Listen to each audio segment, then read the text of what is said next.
Good morning, children. So we are meeting in new chapter, that is our economic system. Lesson number 9, lecture number 1. Now see children, come to page number 70 on your textbook. Page number 70, textbook. Now see, on page number 70, you are given different phrases. Different phrases means economic activity जिसे बोलते हैं, right? Different phases of economic activity is given over here. You see this photograph, right? So at present you are in 8th standard. Now first of all, you have to understand what is meant by economic activity. Economic activity means earning our livelihood. Basically, this meaning is not true because as per my knowledge, when I am teaching senior students in 10th standard and 12th standard, they can easily understand what is meant by economic activity, right? They can easily understand. But from 8th standard rather, it is very hard to keep in your mind what is meant by economic activity. Now, economic activity is such an activity which helps us to earn our livelihood, right? जैसे मैं आपको simple language में बताता हूँ कि चलो हम 18-20 साल के हो गए, तो वो समय ऐसा है कि हमको कुछ न कुछ काम तो करना ही पड़ेगा। कुछ काम करने की वजह से हमारी आमदनी चलेगी, और हमारी अगर आमदनी चलेगी तो हमारा परिवार खा पी सकेगा, मतलब ऐसे सस्टेन होना पड़ता है। तो basically speaking, when you come to a certain age of understanding, when you complete your studies, when you come to age of earning, you are supposed to take any type of earning which is legal. जो legal है वो किसी एक field में आपको जाना पड़ेगा। Basically in India there are 3 field, that is primary sector, secondary sector and service sector. उसके बारे में बाद में बात करेंगे, अभी हम इंट्रोडक्शन में चलते हैं। सिर्फ इंडिया में नहीं, पूरे दुनिया में जहां भी इकोनॉमिक एक्टिविटीज होती है, जो भी इकोनॉमिक एक्टिविटीज होती है, पूरे दुनिया के सारे देश में, हर एक देश में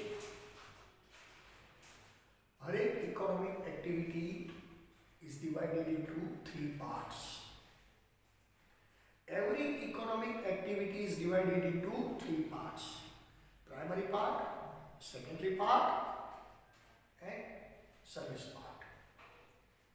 मान लो कि आप ग्रेजुएशन आपने कंप्लीट किया,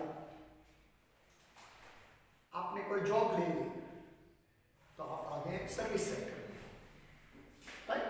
क्योंकि आप सर्विस करते हो, जिसे हम नौकरी बोलते हैं। जैसे मैं टीचर हूँ तो मेरा पार्ट है सर्विस सेक्टर। आपके पापा, आपके मम्मी भी काम करते होंगे, तो आप देखते होंगे कि पापा शायद बिजनेस करते हैं, शायद सर्विस करते हैं, शायद उसका खुद का कारखाना लगा होता है, कुछ मैन्युफैक्चरिंग करते होंगे। तो ये सारी चीजें इकोनॉमिक एक्टिविटी में आ जाती है। हम जो भी चीज करें, जो भी चीज, मैं लीगल चीज की बात कर रहा हूं, और लीगल एक्टिविटीज, वो सारी चीजें ये 3 में से एक सेक्टर में कंफर्म आती है, बराबर? Basically there are 3 sectors of economy to earn: primary sector, secondary sector and service sector. Primary sector किसको बोलते हैं? एग्रीकल्चर एंड एग्रीकल्चर रिलेटेड, खेती बाड़ी, animal husbandry, mining, gathering of natural resources, exploring natural resources, all these activities comes into primary sector. Second है secondary sector.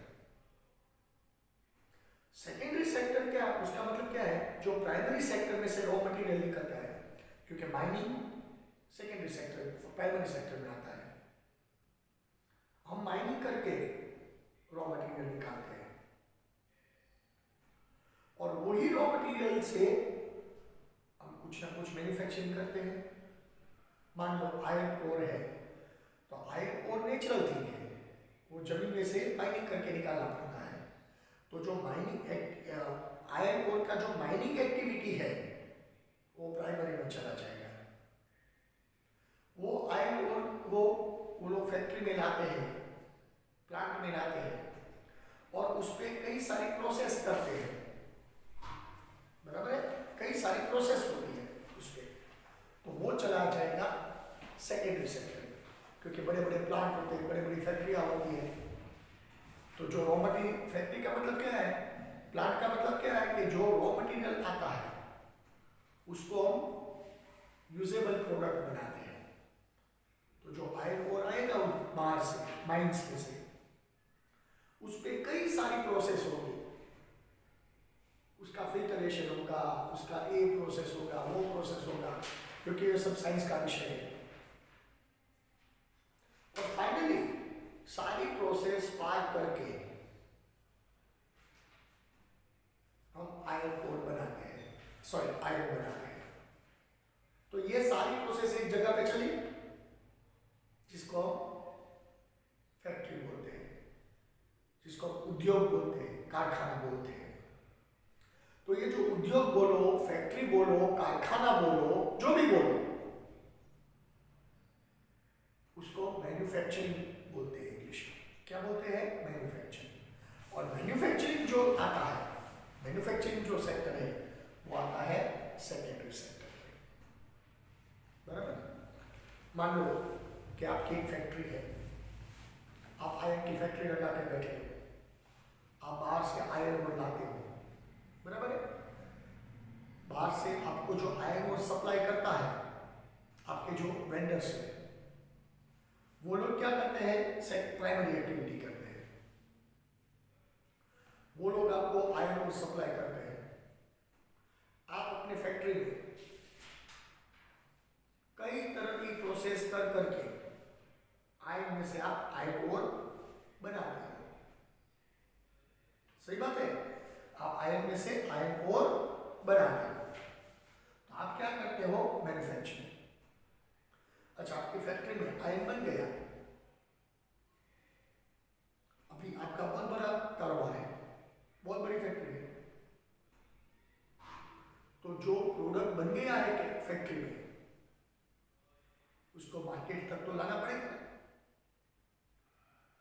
अच्छा, आपकी factory बहुत दूर है और मार्केट तो पूरे भारत में फैला हुआ है. अगर आप प्रोडक्ट को एक्सपोर्ट करते हो तो इंटरनेशनल कक्षा पे भी भेजना पड़ता है. तो उन लोग, उसके लिए आपको ट्रांसपोर्टेशन चाहिए. ट्रांसपोर्टेशन चाहिए. आपकी फैक्ट्री में से जो माल बना है वो माल उठा के बाजार तक पहुंचाने का, कस्टमर तक पहुंचाने का, उसके लिए क्या चाहिए, आपको ट्रांसपोर्टेशन चाहिए. मान लो कि आपकी फैक्ट्री भावनगर में है. बराबर है. एक बात सुनो, एक एग्जांपल आप समझ जाओगे कि आपकी एक फैक्ट्री भावनगर में है और आपको कोई पार्टी ने असम में से ऑर्डर दिया है. असम में से एक पार्टी ने आपको ऑर्डर दिया है कि भाई मेरे को इतना टन आयरन चाहिए जो आप प्रोडक्ट बनाते हैं. बराबर है. तो आप तो भावनगर में बैठे हो और जो आपकी फैक्ट्री में जो प्रोडक्ट बनी है वो तो आपको भेजनी पड़ेगी कहाँ तक, आसाम तक. तो उसके लिए आपको क्या चाहिए, ट्रांसपोर्टेशन. है समझ में. उसके लिए आपको क्या चाहिए, ट्रांसपोर्टेशन. अच्छा, ट्रांसपोर्टेशन का 3 जरिया है, आइदर एयरवेज और रोडवेज और रेलवेज. तो जो ट्रांसपोर्टेशन है वो किस में आता है, सर्विस सेक्टर में. देख लो, पूरे दिमाग में आपको चला जाएगा ये। आपने ट्रांसपोर्ट कर दिया, अब वो पार्टी पेमेंट भेजेगी। अभी बड़ा ऑर्डर है, मान लो 100-200 टन का ऑर्डर है, आपने 100-200-500 टन सामान भिजवाया, रेलवे के जरिए भिजवाया, आपने तो प्रोसेस कर लिया, और आपकी जो टर्म्स और कंडीशन होगी उसके हिसाब से वो लोग आपको पैसे भेजेंगे। तो इतना बड़ा जो ऑर्डर है उसके लिए कैश अमाउंट तो होगी नहीं, और होगी तो चलती भी नहीं, कैश अमाउंट इतनी बड़ी नहीं चलती, प्रॉब्लम होती है। तो वो आपको चेक भेजेंगे या ड्राफ्ट भेजेंगे, सही बात है ना। अब देखते होंगे आपके पापा के बिजनेस को, है? कई सारे चेक्स आते हैं, हम देते हैं, हम लेते हैं। तो ये जो चेक्स है, ये जो ड्राफ्ट है, वो आपको आपके बैंक में जाना पड़ेगा, चेक की स्लिप भरनी पड़ेगी, आप चेक डालते हो, फिर 1-2 दिन बाद आपके पैसे में, आपके खाते में पैसा आ जाता है, राइट? क्योंकि पार्टी आसाम की है, उधर उसने आसाम की बैंक का चेक लिखा होगा, आपने कैश करवाया गुजरात में, तो बैंक तो एक ही है।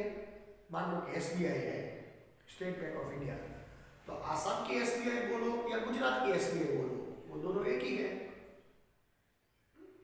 तो उधर से पैसा इधर ट्रांसफर हो जाएगा, कोई भी रिस्क नहीं होगा, तो उसको बोलते हैं सर्विस सेक्टर बैंकिंग, राइट? अभी मान लो आपका इतना बड़ा कारखाना है, बहुत सारी मशीनरी है, कई सारे लोग काम करते हैं, दिन रात काम होता है, और जितना बड़ा यूनिट होता है उतना बड़ा रिस्क भी बड़ा होता है। अभी मान लो कोई शॉर्ट सर्किट हुआ, कोई प्लांट में एक्सीडेंट हुआ, किसी की जान चली गई, राइट? प्लांट में कोई आग बाग लगी, बहुत बड़ा नुकसान हुआ, 10, 15, 20 दिन, 1 महीने तक प्लांट बंद रहा, तो मान लो आपको कितना बड़ा लॉस आएगा। 1 महीने तक आपका प्रोडक्शन बंद था, आपका डिस्ट्रीब्यूशन बंद था, आपकी पूरी प्रोडक्शन साइकिल टूट गई, डिस्ट्रीब्यूशन साइकिल टूट गई, क्योंकि प्लांट में बहुत तबाही मची थी। कोई नेचुरल डिजास्टर आया, फ्लड आया या ऐसा कुछ, आपके प्लांट में नुकसान हुआ। तो कई बार ऐसा होता है कि एक बार जब नुकसान आता है तब ये नुकसान इतना बड़ा होता है कि हम जो पूरी जिंदगी तक कमाई की होती है वो पूरी चली जाती है, कंगाल बन जाते हैं, राइट? तो ये ना हो और आपका नुकसान सरभर हो जाए, भरपाई हो जाए, इसके लिए आपको प्लांट का इंश्योरेंस लेना पड़ेगा। जैसे हमारा लाइफ इंश्योरेंस है ना, आपका भी होगा, मम्मी पापा को पूछ लेना, राइट? कई सारी अभी लाइफ इंश्योरेंस की स्कीमें आती है, चिल्ड्रन लाइफ इंश्योरेंस, पापा का होगा, मम्मी का होगा, मेडिक्लेम आता है, कई सारी चीजें आती हैं। ठीक वैसी तरह आपके प्लांट का भी इंश्योरेंस होगा। मान लो कि आपके प्लांट में 2 करोड़ रुपए का नुकसान हुआ, तो आपको कोई दिक्कत नहीं है, क्योंकि आपका प्लांट का आपने इंश्योरेंस ले रखा है। जो भी नुकसान होगा उसका सर्वे आएगा, सर्वे करेंगे, एसेस करेंगे, फिर जाके आपके नुकसान भरपाई कर देंगे कि भाई चलो इतना नुकसान हुआ था, ये आपकी नुकसान की रकम, ताकि आपको कोई दिक्कत ना हो। हाँ, उसके लिए हम हर साल प्रीमियम भरते हैं, तो वो सेवा हुई। अगर ये साल नुकसान नहीं हुआ तो प्रीमियम चला गया, लेकिन ये छोटे से प्रीमियम के लिए हमको कितना बड़ा कवर मिलता है। मान लो कि आपका 1 करोड़ रुपए का इंश्योरेंस है और 1 करोड़ रुपए में आप प्रीमियम भरते हो 50,000 रुपया, तो 50,000 रुपया भरने से 1 करोड़ रुपए का कवर मिल गया ना आपको मेंटली पीस है, शांति है। क्यों? कि अगर मेरे कारखाने में, अगर मेरे गोडाउन में, अगर मेरी दुकान में 1 करोड़ रुपए तक का नुकसान हुआ तो भी मेरे को कोई दिक्कत नहीं है। क्यों? काम कि मेरी कोई इंश्योरेंस कंपनी वो पैसा दे देगी, मेरा नुकसान भरपाई हो जाएगा, मेरा बिजनेस चलने लगेगा। तो ये क्या हुआ, सर्विस सेक्टर। राइट, मान लो कि आपको मुंबई जाना पड़ता है, बराबर, एक ऑर्डर लेने के लिए आप मुंबई जाते हैं, और मान लो कि मुंबई में आपके कोई ऐसे नहीं कि बिजनेस जो करते हैं ऐसे नहीं, हम तो आप लोग छोटे हो इसलिए हम सगे संबंधी के घर जाते हैं, बराबर है, वरना बिजनेस के काम से जो लोग जाते हैं रोज बरोज, तो रोज तो कोई किसी के घर नहीं जाता, बराबर है।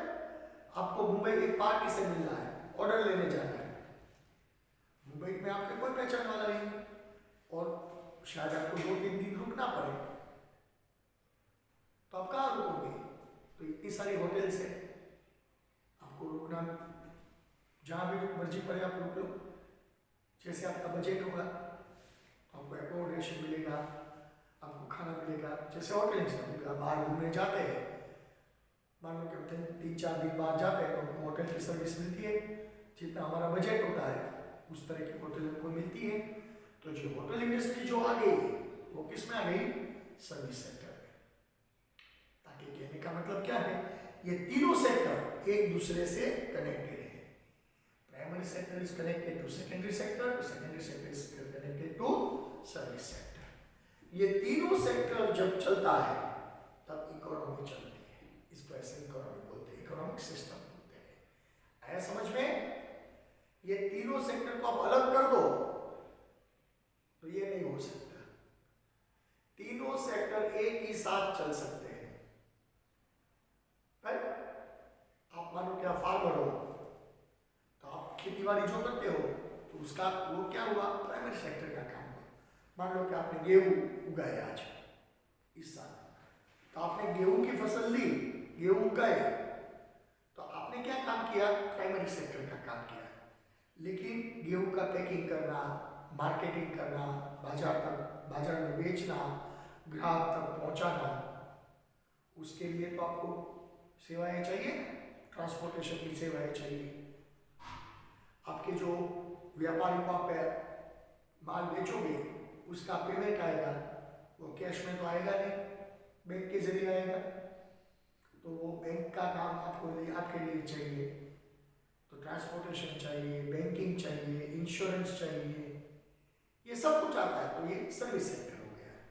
ताकि in short all the 3 sectors are working with each other. You can not say one sector is independent from another sector. All 3 sectors are joined together to make a activity or economy moving. That is called economic activity system. आया समझ में? पक्का हो गया आपको? Now you come to page number 7। मैं आपको वो ग्राफ्स दिखाता हूँ। देखो नंबर 1, 2, 3, 4, 5 दिया गया होता है। हम नंबर 1 से शुरू करेंगे, मैं आपको समझाता हूँ। 1 रुपया कैसे फरता है, 1 रुपया कैसे बाजार में घूमता है। 1 रुपया पहले कहाँ से निकलता है, बैंक में से, क्योंकि हमारे देश में करेंसी छापने की परमिशन एक ही बैंक को है, जिसको हम बोलते हैं रिजर्व बैंक ऑफ इंडिया। है समझ में? जिसको क्या बोलते हैं हम, रिजर्व बैंक ऑफ इंडिया। आप कई बार देखते होंगे बैंक में से नई करेंसी प्रिंट होकर आती है, बंडल लगाया होता है, राइट, वो सारे बंडल रिजर्व बैंक में जाए। हर एक करेंसी पे आप देख लो क्या लिखा होता है, रिजर्व बैंक ऑफ इंडिया, बराबर है। तो बैंक में से एक खेडूत रुपया लेता है, देखो नंबर 1। फिर वो रुपये से जो पैसा लेता है बैंक में से, नंबर 2 में आप आ जाओ, उसका वो सीड्स खरीदता है, फर्टिलाइजर खरीदता है, अदर इक्विपमेंट्स खरीदता है और खेती बाड़ी करता है। बैंक में से उसने लोन लिया, मान लो कि बैंक में से उसने 10,000 रुपये का लोन लिया, तो 10,000 रुपये की वो अपनी खेती बाड़ी के लिए चीज़ें तो लाएगा, 2,000 रुपये का फर्टिलाइजर लाएगा, 2-3 हज़ार रुपये की सीड्स लाएगा, 1-2 हज़ार रुपये की इंसेक्टिसाइड लाएगा, पेस्टिसाइड, राइट, दूसरा कुछ काम है, ऐसा चलेगा, तो वो खेती बाड़ी में इन्वेस्ट कर देता है। अच्छा, खेती बाड़ी में जब इन्वेस्ट किया 10,000 रुपया बैंक में से लिया हुआ लोन, खेतीबाड़ी चली तो उसने वो इन्वेस्टमेंट जो किया था क्रॉप के लिए वो क्रॉप बन गया। अब तीसरे पॉइंट में आओ, वो क्रॉप बन जाता है तब उसको काट के बाजार तक ले जाना पड़ता है, क्योंकि लोकल तो क्रॉप बिकता नहीं, उसको बाजार तक ले जाना पड़ता है ना। तो ये पॉइंट नंबर 3 है। देखो ट्रैक्टर में वो अपनी जो शुगर केन है वो बाजार में बेचने के लिए जाता है, वो ट्रैक्टर में अपनी शुगर केन ले जाता है बाजार में।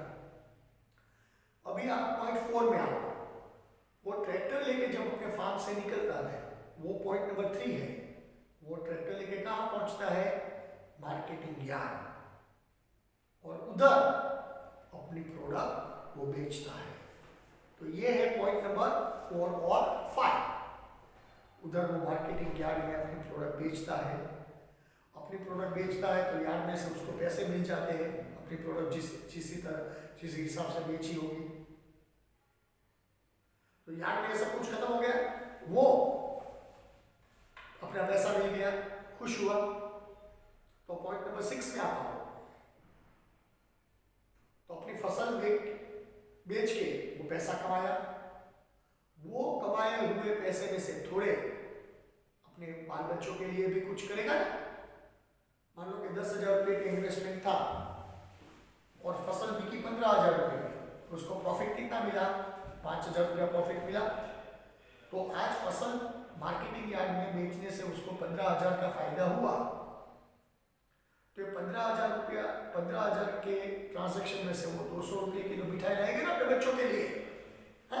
तो देखो वो स्वीट वाले की दुकान से वो मिठाई लेता है, उसका बच्चा कपड़ा खरीदने जाता है, और जो पैसा बचा है जिसने वो बैंक में से ऋण लिया था, लोन लिया था, वो 7th पॉइंट में वो बैंक में भर देता है। बैंक में से उसने ऋण लिया था फर्स्ट बैंक, 7th में आप देखो तो वो वापस बैंक में आता है कि भाई देखो ये मेरा ऋण है, ये मेरा इंटरेस्ट है, जो मैंने बैंक में से कर्जा लिया था वो आपको मैं वापस कर देता हूँ। This is how economy works. कभी रुपया फिक्स नहीं है, वो घूमता ही रहता है। इकोनॉमी में कभी रुपया स्थिर नहीं रहता, उसको घूमना ही होता है, राइट? तो इसी तरह जो भी मैंने समझाया पॉइंट नंबर 1 to 7 तक, ऐसे 1 रुपये की जर्नी होती है। आदमी में से बाहर निकल के, बैंक में से बाहर निकल के वो वापस बैंक में जाता है। बाहर निकल के वापस जब वे बैंक में जाता है तो कई सारे ट्रांजैक्शन वो 1 रुपये में होते हैं, वो जो सब मैंने आपको समझाया, बराबर है? तो let us start with our lesson. Now we are in primary sector. Okay children, page number 71, primary sector, right? Certain resources are obtained directly from the nature and are used by us. For example, food grains, fruits, vegetables. We obtain wood, medicinal plants, मतलब Ayurvedic plants, gum, etc. from forest, and milk, meat, bones, and leather from animals. ये सारी चीजें हमको इधर उधर से मिलती है, नेचर में से मिलती है। We get fish from water and minerals from beneath the surface earth, बराबर? In short, forest, agriculture, mining, animal husbandry, fisheries, etc. provide raw material to us for food and industries manufacture goods. तो जो भी सारी चीजें हमको nature में से मिलती है उसको हम प्राइमरी सेक्टर में डालते हैं। मतलब प्राइमरी सेक्टर में कोई चीज आती है जो डायरेक्ट हमको नेचर में से मिलती है, उसमें माइनिंग एक्टिविटी भी आ जाता है। जैसे मैंने पहले आपको एग्जांपल लोखंड के फैक्ट्री का आपको मैंने एग्जांपल दिया था, उसी तरह आया समझ में? तो उसको बोलते हैं हम प्राइमरी सेक्टर। पक्का हो गया? Thus, these activities are categorized as primary sector. Now, उसमें से वो चीजें मैन्युफैक्चरिंग के लिए आती है, तो उसको हम बोलते हैं सेकेंडरी सेक्टर। है समझ में? It is also known as manufacturing sector. Certain primary products are such that it has to be process. Process मतलब उस पर प्रोसेस करना पड़ता है। आयरन ओर में से आप आयरन निकालो तो आयरन बनेगा। लकड़ी लाता हो, आप पेड़ काट के लकड़ी लाते हो, तो पेड़ तो नेचुरल रिसोर्स है, प्राइमरी में आ जाता है। अगर वो लकड़ी को सही ढंग से आप एडजस्ट करो तो एक टेबल या चेयर बनेगी ना। तो जिस जगह पे टेबल या चेयर बनानी पड़ती है उसको मैन्युफैक्चरिंग बोलते हैं। है समझ में? Process into finished goods which is used by us. Such economic activity is called the activity of secondary sector. उसको क्या बोलते हैं? Secondary sector की economic activity. है समझ में? For example, manufacturing cotton textile from cotton, extracting oil from cotton seeds, जिसको हम कपासिया का तेल बोलते हैं, extracting oil from cotton seeds, making jaggery, गुड़ बनाना, शुगर के खेडूत बोता है, शुगर निकलती है बाहर, तो वो प्राइमरी एक्टिविटी हुई।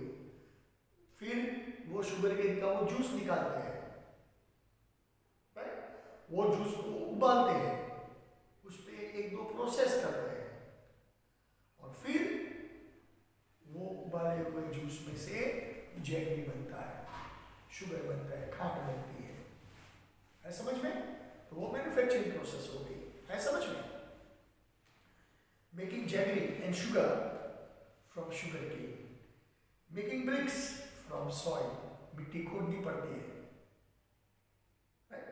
अभी हम भावनगर से अब सीहोर जाए कोरियर मंदिर, तो कितनी सारे मिट्टी के ब्रिक्स के कारखाने आते हैं। है समझ में? वो मिट्टी खोदते हैं, मिट्टी पे प्रोसेस करते हैं, दूसरी मिट्टी डालते हैं, दो तीन मिट्टी मिक्स करते हैं, उसको भिगोते हैं, शायद कोई केमिकल भी डालते होंगे, अब यार टेक्नोलॉजी अवेलेबल, तो उसको सबको भिगो के वो मिट्टी का पल्प बनाते हैं, फिर उसमें से वो ब्रिक्स बनाते हैं। तो वो ब्रिक्स जो बनाते हैं उसको बोलते हैं मैन्युफैक्चरिंग। है समझ में? Small and large scale industries, manufacturing machineries, means of transportation, जो वाहन बनते हैं साइकिल से लेके बड़ी बड़ी ट्रांसपोर्टेशन शिप तक। आप कभी इंटरनेट पे सोचो, ढूंढो, कितने बड़े बड़े कार्गो शिप्स होते हैं, 5-5 लाख टन सामान एक ट्रिप में ये कार्गो शिप्स ले जा सकते हैं। पूरा गांव करता हुआ दिखता है, इतनी बड़ी बड़ी शिप होती है, इतने जायंट साइज के कार्गो होते हैं। जब इतना व्यापार होगा इसीलिए तो वो करते हैं। ऑयल टैंकर्स आप देखो, हॉलैंड में आप देखो कितनी बड़ी बड़ी शिप्स आती है तोड़ने के लिए। वो जो शिप हॉलैंड में आती है तोड़ने के लिए, पहले तो 25-30 साल तक एक देश से दूसरे देश तक उसने ट्रांसपोर्टेशन किया होगा, अपनी कैरियर में कितना माल सामान उठाया होगा, कितना माल सामान उसने इधर से उधर किया होगा, कितने सारे देश की मुसाफरी की होगी, जिसको आप इंपोर्ट एक्सपोर्ट ट्रेड बोलते हैं। है समझ में? Means of transport, means of communication, ये मोबाइल्स वो सब, उसको कम्युनिकेशन, इंटरनेट वो सब बोलते हैं। इलेक्ट्रिकल इक्विपमेंट्स, ये सब मैन्युफैक्चर करना पड़ता है। कंज्यूमर गुड्स मतलब शैम्पू, साबुन, टूथपेस्ट, उसको कंज्यूमर गुड्स बोलते हैं। खाने पीने के वो मैगी, बिस्किट, वो सब। केमिकल्स मतलब दवाइयाँ, एंटाइज, clothes, defence items etcetera are the part of secondary sector. ये सारी चीजें सेकेंडरी सेक्टर में मैन्युफैक्चर होती है, right?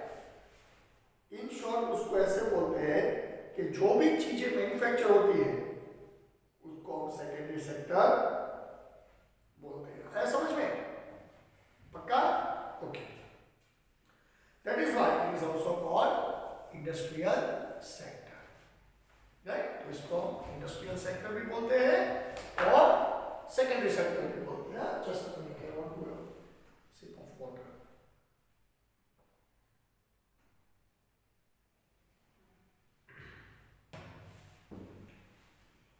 Okay, service sector. It is also called tertiary sector. The primary and secondary sector cannot function without this sector. अगर service sector नहीं है तो प्राइमरी और सेकेंडरी सेक्टर कतई काम नहीं कर सकते। है समझ में? The raw material or finished products have to be transported to various manufacturing units or traders, for which various means of transportation and infrastructure, that is called airways, waterways, roadways, electricity and other utilities. मैंने आपको बताया, example दिया था। आप truck में भी आपका सामान ट्रांसपोर्ट कर सकते हो, आप रेलवे में भी ट्रक सामान कर रहा है, आप बाय एयर भी सामान भेज सकते हो, घोड़ा गाड़ी में भी भेज सकते हो, क्योंकि आप रास्ते में देखो रोड पे, हाईवे पे तो कई प्रकार के व्हीकल्स इधर उधर जाते आते हैं। ऐसा नहीं है कि हाईवे सिर्फ ट्रक के लिए बना है, समझ में? Becomes essential to maintain the communication between manufacturing and trading units. Telecommunication, letter, internet, and all are essential. एक व्यापारी का ऑर्डर आसाम से आता है, वो व्यापारी भावनगर में बैठा है, तो कोई व्यापारी आसाम से भावनगर तक नहीं आएगा ऑर्डर देने के लिए, राइट? वो टेलीफोन के जरिए ऑर्डर लिखाएगा। अब व्हाट्सएप वो सब आ गया है, आप अपना माल भी भावनगर में जो आपने माल मैन्युफैक्चर किया है उसको, उसके फोटोग्राफ्स आप आसाम तक भेज सकते हो, फिर आसाम के अमेरिका तक भी भेज सकते हो कि भाई ये हमने बनाया है आपके लिए।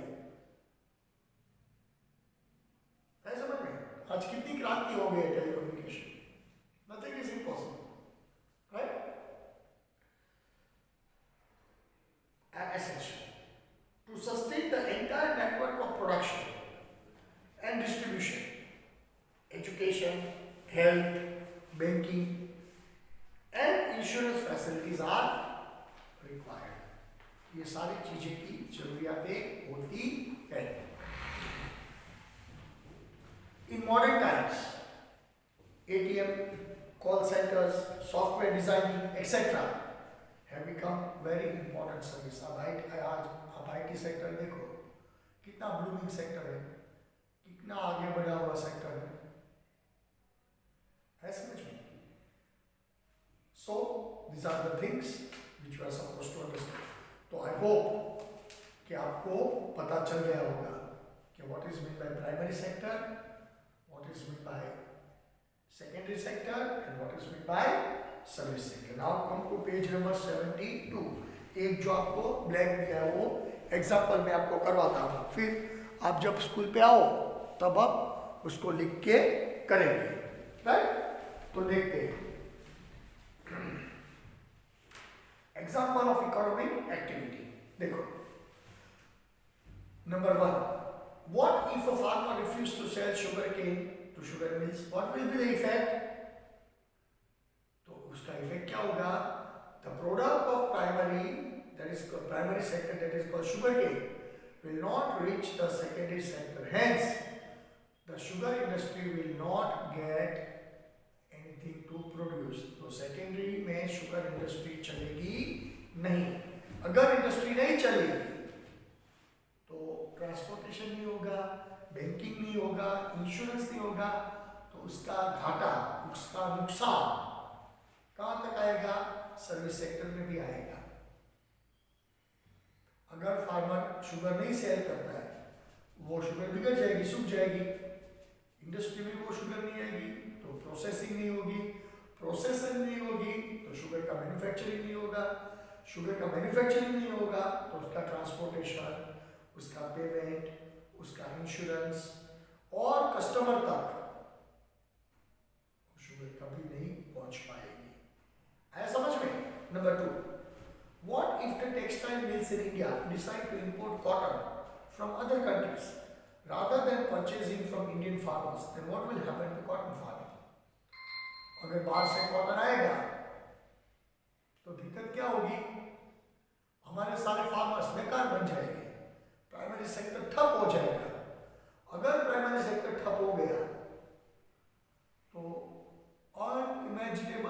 नुकसान आएगा। अभी आप देखो तो दिल्ली में फार्मर्स का प्रोटेस्ट चल रहा है ना, जो फार्म के नए कायदे आए उसके लिए फार्मर लोग प्रोटेस्ट करते हैं दिल्ली बॉर्डर पे, तकरीबन 1 महीने से वो बैठे हैं। तो वैसी हालत पूरे देश में होगी और इसमें तो सरकार भी जा सकती है। सरकार के खिलाफ लोग आंदोलन करते हैं, बहुत बड़ा भूचाल आ जाता है। तो ये सारे इफ्स एंड बट्स हैं। The farmer buys tractor, pump set, electricity, chemical fertilizer. What if the price of the pump set and chemical prices increases? वो सब खरीदता है, वो महंगे हो गए तो उसका प्रोडक्शन कॉस्ट महंगा हो गया। सो प्रोडक्शन कॉस्ट महंगा हो गया तो बाजार में चीजें वो सस्ती बेचेगा कि महंगी बेचेगा? महंगी बेचेगा। अगर वो बाजार में चीजें महंगी बेचता है तो कस्टमर को ये चीज महंगी मिलेगी या सस्ती मिलेगी? महंगी मिलेगी। आया समझ में? तो ऐसे ऐसे काम चलता है। A farmer sells the meat at the rate of 15 rupees kg to a flour mill. आटे के मिल को वो गेहूं बेचता है। Then it is turned into flour and sold to a biscuit company by 20 rupees per kg. 5 रुपया मुनाफा ले लिया।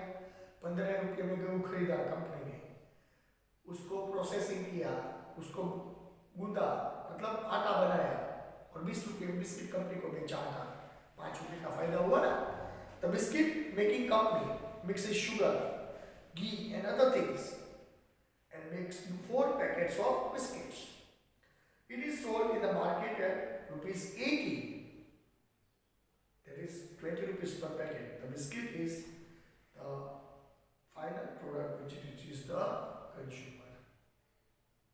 तो ऐसे वो चीजें बनती है, right? Now, types of ownership. कौन कौन मालिक होते हैं उसमें? गवर्नमेंट ओनरशिप आप देखो। The industries which are owned by government and are run under the policies of government, जिसको सरकार चलाती है, जिसको हम सरकारी बोलते हैं, are public sector industries. For example, Pillai Steel Plant, Bharat Heavy Electricals Limited, ONGC, etc. वो सारी इंडस्ट्रीज सरकारी होती है। फिर प्राइवेट ओनरशिप, जैसे टाटा, रिलायंस, इन्फोसिस सब है ना। The industries which are owned and run by private owners are termed as private sector units. For example, Tata Iron and Steel Company, Reliance, Torrent, Cadila, etc. ये सारी प्राइवेट कंपनीज हैं। Joint company. There are certain limitations of public sector. सरकारी company सब कुछ नहीं कर सकती। Generally, we find less dedication and commitment towards the work in public sector. So, to control this and to generate sufficient amount of required capital, the private sector units are asked to join the public sector units. मतलब public private partnership हो जाती है और वो जो partnership लगती है इसको हम joint sector बोलते हैं। This is called joint sector. In this sector, government has a greater control. तो ये सारी चीजें डिस्ट्रीब्यूशन में आती है, right? Now it is your time. Make your homework, children. Come on. Now it is your time to take your homework.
Question number 2.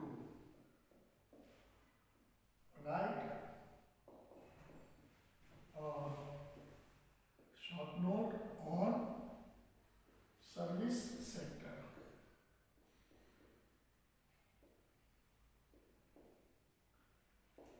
Right? Write a short note on service sector. Question number 3. What is meant by? What is meant by joint sector?